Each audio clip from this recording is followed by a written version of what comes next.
இந்த மனசை ஒருநிலைப்படுத்துறதுக்கு ஒரே வழி சிவாலயம் தான். சிவாலயத்துக்கு போனால் மனசை ஒருநிலைப்படுத்தா படல, அப்பயே சொன்னேன். அப்போ வேற எங்கேயா மனசை ஒருநிலைப்படுத்தும்? இப்போ மனசை அலைபாயுதுனால தான், அதனால தான் அலைபாயுதே கண்ணான்னா. என் மனம் எங்கே அலைபாயணும்? ஆண்டவன்ட்ட அலைபாயணும். ரமணன் சொன்னாரு, அதுவுமே தேவையில்லடாங்கிறார். கடவுளே ஒரு காலத்தில் தேவையில்லைங்கிறார். என்னையா அப்படி சொல்றீங்க? நீ தியானம் பண்ணும் போது கடவுளை தியானம் பண்ணு, அந்த தியானத்தினுடைய முதிர்வு ஏற்படும் போது அந்த கடவுளே உனக்கு தேவையில்லை, தூக்கி போட்டுருங்கிறார்.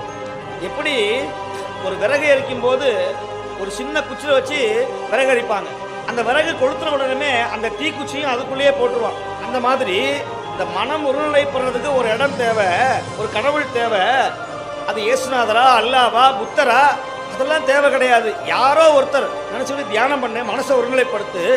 அந்த மனம் செம்மையான பிறகு, மனம் ஒருநிலையான பிறகு அதுவுமே தேவையில்லை என்று சொல்லுகிறார் நம்முடைய ரமண மகரிஷி.